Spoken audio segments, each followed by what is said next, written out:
Hello and welcome to FPL Mate, your best mate for fantasy Premier League content for the 2023-24 season. My name is Dan and today we will be talking about all of the key decisions, important questions ahead of the Game Week 2 deadline. We're going to be talking about Gabriel, what to do with him, will he play? We're going to talk about Reece James and John Stones and their injuries. We're going to be predicting some lineups and we are going to be talking about captaincy and so much more. So guys, if you would like to see this video more often, I might do this as a weekly video. Let me know by leaving a like. If this gets a good positive response, we'll do this every single week, and let me know in the comments what you like about this or what you might change. But I think let's get started. Oh, and subscribe. Alright, so let's just start off with this topic. We need to get this out of the way. What to do with Gabriel. Some of you guys have Gabriel in your team. I was one of the very fortunate people who was able to get the early team news 15 minutes before the deadline for Game Week 1 that Gabriel was potentially not going to be starting for Arsenal. I got that news and I made a quick last-minute decision. It came as a surprise for pretty much everyone in the FPL world. No one was expecting this. Gabriel has been nailed on playing every single game for Arsenal for a long time, but the situation has changed. Now, I'm not going to read out these quotes on screen from Mikel Arteta, but if you want to pause and have a read of them, that's absolutely fine. But basically, here is the situation. Because of all of the new players that Arsenal have at their disposal, including Partey and Declan Rice, having both of those CDMs, can use them in slightly different ways. Timber, who was obviously playing before his injury.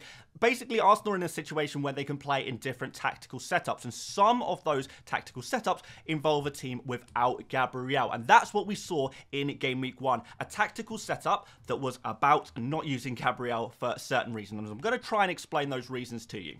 So this is Arsenal's system number 1. This is what we saw in Game Week 1, and it basically involves playing with an inverted right back coming into midfield, and in this situation, it was Thomas Partey playing as a right back in defence, and then moving into that midfield position when Arsenal are transitioning into attack, and it kind of ends up in this kind of weird formation. You've seen it all before with the likes of Man City and Liverpool playing this kind of system recently as well. So yeah, a familiar formation by this point, but it does mean that the left centre-back also is really a left-back. So the left-sided player needs to be some kind of left-back, left centre-back hybrid, depending on whether Arsenal are in attack or defence. And therefore, Gabriel does not really suit this role, which is why we saw Jurriën Timber playing in that left-back, left centre-back position to start off the game. And then even when Timber was injured, it wasn't Gabriel who came on, it was Tomiyasu who came on. I feel like Kiwior could also potentially play this kind of position here as well. Kiwior could. So, yeah, this is Arsenal's system number 1. It involves Partey at right back, coming into midfield in attack, and it involves Tomiyasu or Kiwior playing at left back, and there's no place for Gabriel in this system because Gabriel can't really play left centre back, not very easily anyway, unless Ben White drops out. That's the only other option, or maybe Ben White drops out and kind of we see Saliba kind of playing on the right of what you see here, and Gabriel would be in the centre of what you see here. So that is potentially another option, but I don't know if White is going to necessarily be dropped because it's quite nice to have players like Tomiyasu, White on the outside who have a little bit better passing ability. Gabriel probably the weakest passer in this Arsenal defence. So yeah, for that reason, Gabriel was not playing in Game Week 1 and he didn't even get subbed on as the first sub in Game Week 1 until Arsenal switched it up a little bit and brought Gabriel on to try and kind of compensate for the kind of physicality of certain Nottingham Forest play. So this system does not involve Gabriel, which is difficult. Now, there is a world in which Gabriel can play in this system, but it means rather than inverting the right back, what you would need to do is invert the left back instead. So Partey drops out of this team and Zinchenko comes in instead. So this involves in a flat back 4, we have White at right back, then Saliba and Gabriel as the 2 centre backs, and Zinchenko as the left back. And this is what we saw a lot of last season. But the problem is with doing it this way and inverting Zinchenko rather than the right back is that Zinchenko is not quite ready yet, or it's seemingly not quite ready. He played in a closed-door friendly this week to try and get him back up to speed, but I'm unsure if he's going to be ready for Game Week 2 or not. When Zinchenko is back and fully fit again, then Gabriel is suddenly going to be in much better favour. So this kind of system would work very, very well indeed. Now, the problem is here is, first of all, Is it going to be different games, different systems for different games? Are we going to see Partey come in and play the inverted right back some games? Are we just going to see Zinchenko inverted left back with Timber out? Are Arsenal going to go back into the transfer market and try and get another player in there as well? Where does Gabriel sit right now? What are his prospects? Well, In my personal opinion, from what we've seen and what the different options are for Arsenal right now, he is going forward a rotation risk. And this has come as a surprise. I can only kind of apologize to you guys for not seeing this as a possibility sooner. But I mean, I feel like a lot of people have been surprised by this. I don't think Gabriel's career at Arsenal is finished. I definitely do think he will get a certain amount of game time, but I don't think we can make that guarantee anymore, particularly before Zinchenko is out. So if you're asking me, should you keep Gabriel or should you sell Gabriel? I don't see there being any problem with keeping Gabriel and just kind of maybe putting him on your bench, playing your other defender. If you've got another defender on your bench, you can drop Gabriel onto your bench and maybe just assess the situation, see how quickly Zinchenko comes back. I think that is an option, but if you don't have any options on your bench or you're worried about the very, very real possibility of rotation from Gabriel, which hasn't been a problem before, but it is a problem now, then you may have to sell him. He may be a sell for you, but that's kind of up to you. You have to make that decision, really. I can't tell you right now Gabriel's going to be playing this game week or that game week. It is a mixed bag now. It is going to be very difficult to figure it out for sure. So Gabriel is now a rotation risk, and that is my opinion on that one. I would not like to keep him long term, and I would be looking to replace him. We are going to be looking at some defensive replacements for Gabriel if you did want to kind of go that way. But I want to talk about a few more player absentees first. So first of all, Reece James injury. Yes, this has come out today. Bad news for Reece James, such a talented player. Once again, with another injury, he seems to just keep having these reoccurring problems, doesn't he? Which is unfortunate. So yes, Chelsea captain Reece James has picked up a fresh hamstring injury due for a scan later on today. We're not exactly sure of the severity of the injury. There have been rumours it's quite a bad one, but I put on screen, guys, the kind of lengths of time you can imagine a player with a hamstring injury could be out for. Whether that's a grade 1, just could be potentially just be a week or two. Grade 2 could be, you know, up to a month, or grade 3, a severe hamstring tear, could be 1 to 3 months. So that could be a long time for Reece James, and that is kind of where the rumor is at right now. It could be 1 to 3 months. So this is a significant injury to James. I know a lot of you guys have transferred him in already. That's really, really unfortunate, but it's the risk you take when you do make early transfers. I understand some people have been forced into making early transfers because of price changes. Early season is just so chaotic like that. Loads of price changes, forcing you to make moves early, and you end up forcing yourselves into risky situations like this. So Reece James is out, could be for a while. He is a player that you are probably going to need to sell now. Now, the Reece James injury actually has an impact on some other things outside of James. So, first of all, I feel like you can probably see in this kind of diagram of how Chelsea will typically line up in a 4-3-3. We can see that Gusto is the right-back replacement. So, it could be Gusto here. It could also be Disasi, the other new guy who usually plays as a centre-back, but he can play as a right-back in a flat back 4. So we could see Disasi there as well, but Gusto at 4 million is definitely going to get some game time now, which is very, very good. So something to consider, particularly if Chelsea go with the 3 at the back and play with wing backs. We are going to see Chilwell on the left and Gusto on the right wing back position. So that could be really, really good stuff there to get a nice, you know, an opportunity. When one door closes, another door opens, and Gusto is the open door in many ways. Hopefully we are going to see Enzo as well on penalties now. I think before it was probably between Enzo and Reece James as to who was going to be the penalty taker. Now I'm pretty confident it's going to be Enzo. He's got a good record from the spot. There's no one really else in the club who has any record of taking penalties, really, other than maybe Raheem Sterling, and his record from the spot is not very good, so don't expect that. Enzo is also going to be on free kicks and a lot of corners. We've seen him on a lot of corners as well, so Enzo at 5 million could be playing not only slightly further advanced with the likes of Caicedo and Lavia coming into Chelsea, but also on a lot of set pieces as well. So Enzo at 5 million, definitely a player to watch. Gusto at 4 million, another player to watch from Chelsea, and a lot of this is down to Reece James's injury. John Stones is also rumoured to be injured. This has come from FPL Main Road, a trustworthy account, I would say, a reasonably trustworthy account. No real reason to doubt this this guy. He's been right about a few things before, so yeah, a lot of people are trusting in his word, and he is saying that John Stones kind of this morning, or when you watch this video, it will be yesterday morning, so Thursday morning, there was a training session in Greece for Manchester City, and unfortunately John Stones did another hamstring hamstring injury, another hamstring issue in that game. This one is not thought to be as serious, but still we could see, unfortunately, John Stones could be out for a week or so, which is not good. Another reason to sell him. He's already dropped in price to 5.4 million. Yeah, maybe another player to sell. So with John Stones out, it could mean that Rico Lewis comes back into this Man City team and plays once again in Game Week 2. This is how I'm predicting Man City will line up. And I feel like there are a few question marks, namely the left-back position and the right-back position, or the left centre-back and right centre-back position.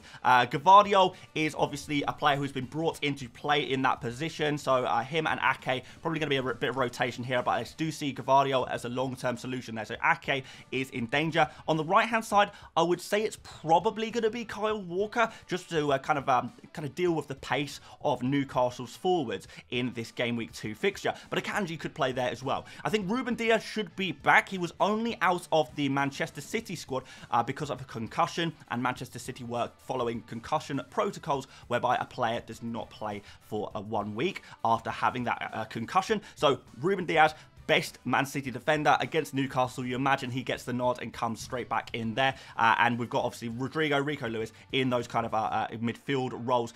In the midfield, a bit further forward, bit tougher, but yeah, I'm going to say because De Bruyne is injured, because Bernardo Silva is maybe having some illness issues at the moment, we are maybe going to see a midfield of Grealish, Kovacic, Alvarez and Foden there as that four. Alvarez, though, does have a minor injury issue as well, which limited the amount of time he could play in the Super Cup. So Alvarez is another minor worry there. So very difficult to call once again for Man City, but I feel like at least Grealish and Foden should be pretty much good to go in this game. Would not be looking at selling either of those guys. I know a lot of you guys are thinking about selling the likes of Grealish and Foden. I would not be doing that personally. I would give them another few game weeks, and I feel like because of all of these injuries and problems Man City are having right now, actually it's going to benefit these kind of players in terms of game time. Of course, we're going to see Erling Haaland as the forward. Alright, so we've spoken about some defenders that might need to be removed from our FPL teams. Who would we replace them with? Well, Chilwell is my favourite. You guys know this already. Been speaking about him all week. He's basically playing as a left winger.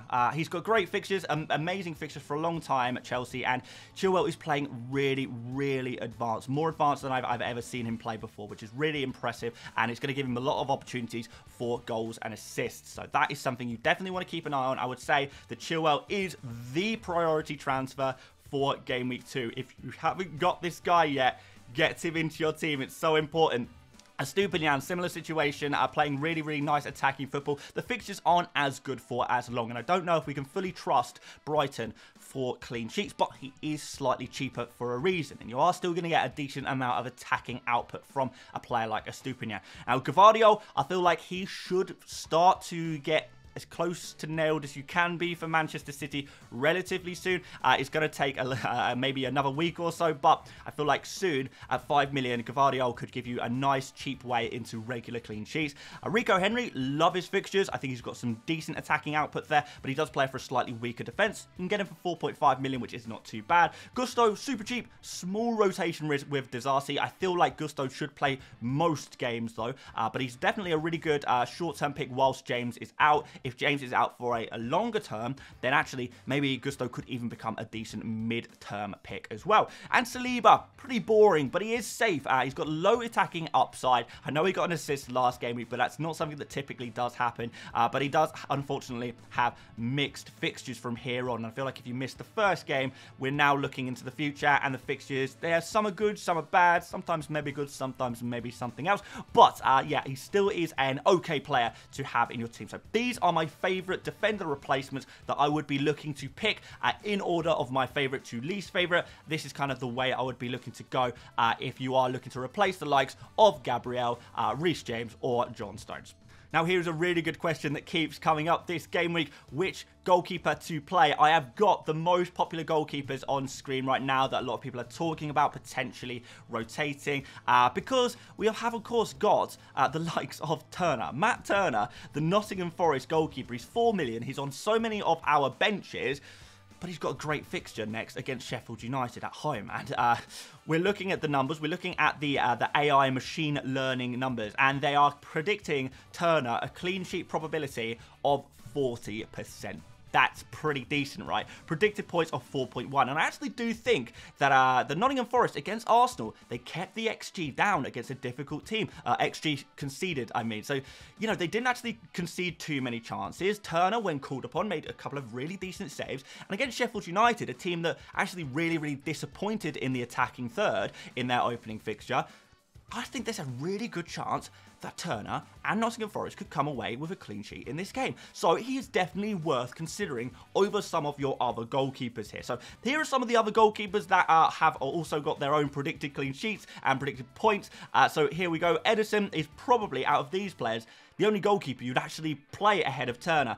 Leno against Brentford, slightly difficult fixture, but not super difficult. But there is still a decent chance of a clean sheet. Johnson plays against Arsenal. That's no good. Pickford plays against Aston Villa. And Onana plays against Spurs. So you can see Johnson, Pickford, Onana, I think, with a 20% clean sheet probability and fairly low predicted points comparatively, I would say that Turner is a fairly easy player to play ahead of Johnston, Pickford and Onana. Now, if you've got Leno, it's a little bit more difficult. If you've got Martinez, who plays against Everton, a little bit more difficult. So, in general, I would say if you have a goalkeeper who has a horror fixture this game week, like Johnston against Arsenal, you know, Pickford against Aston Villa, Manchester United and Onana against Spurs, these kind of players, you know, or if you've got Nick Pope against Man City, for example, then I feel like if you've got Turner on the bench, play him. Areola, if you've got him on the bench against Chelsea, would not be so keen to play him. I would rather play my main goalkeeper. But I put these players on here. If you want to see a full list of predicted points for goalkeepers or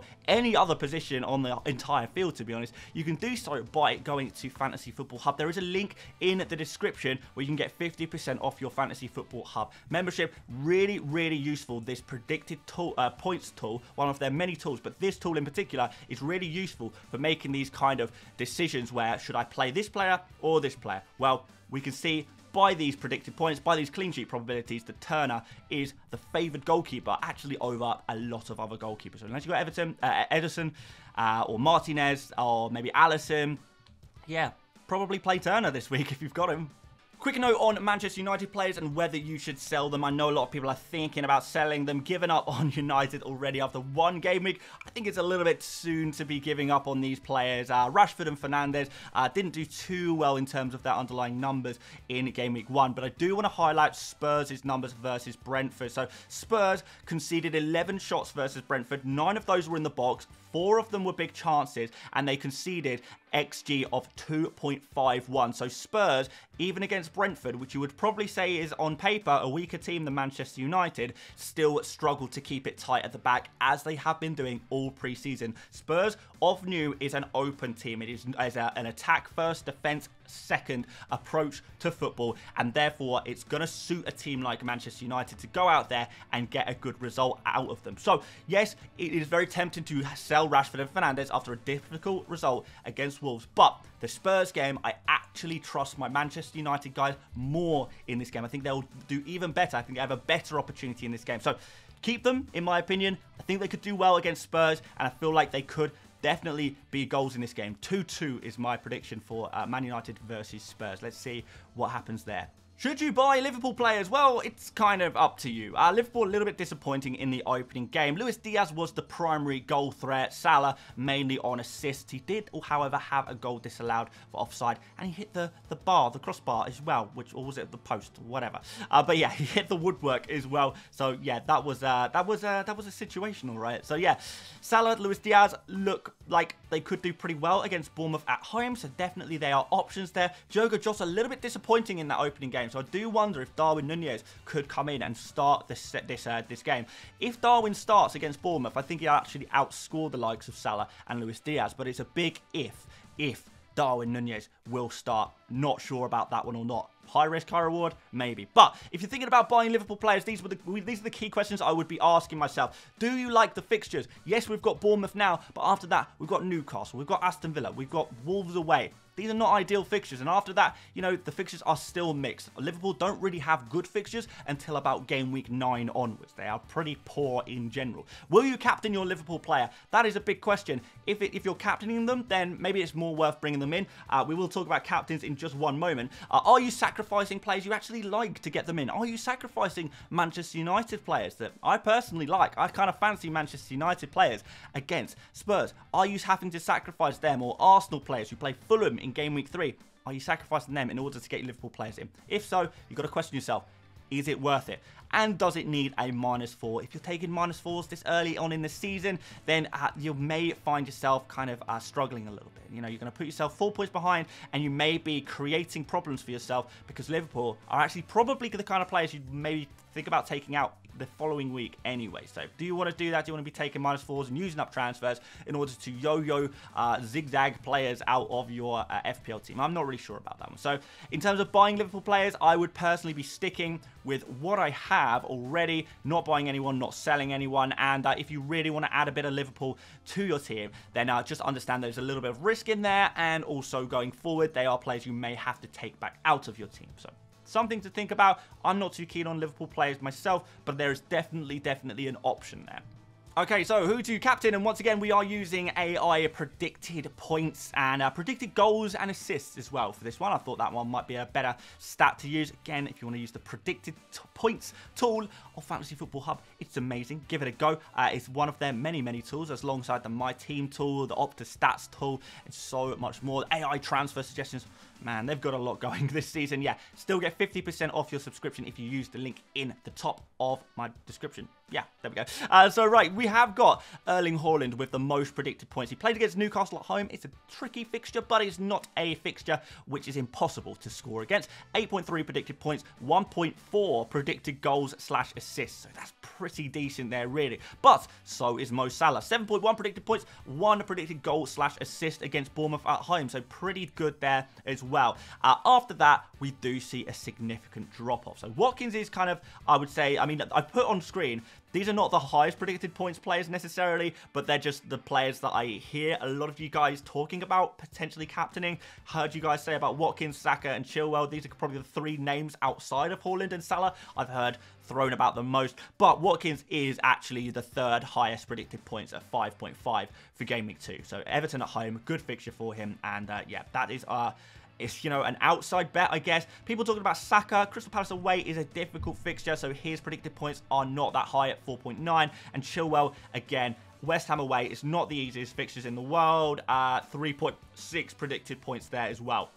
So overall, would not be looking at Chilwell, would not be looking at Saka. If you guys asked if I would captain Saka this game week, no, I would not. I definitely would not be doing that. I would consider captaining Watkins if I was feeling ridiculously crazy, borderline stupid, but, you know, borderline. But realistically, for me, it is Erling Haaland or Mo Salah, and I don't really feel comfortable recommending anyone outside of those 2 players. They are the clear and obvious 2 best captains for Game Week 2. Go for one of them. If you have Erling Haaland and don't have Salah, you've got your captain ready. Go for Erling Haaland. If you have Salah and you feel like you want to captain him, yeah, go for it. Wouldn't be forcing Salah into my team to captain him, because you have got Erling Haaland right there. There are options to go for Salah, but it's not a must-have. Actually, Erling Haaland has slightly higher predicted points according to the Fantasy Football Hub model. So there we go, guys. Erling Haaland is the best captain for the game week. Well, unofficially, based on predictive data, Salah coming in there as a close second. No one else is even worth considering.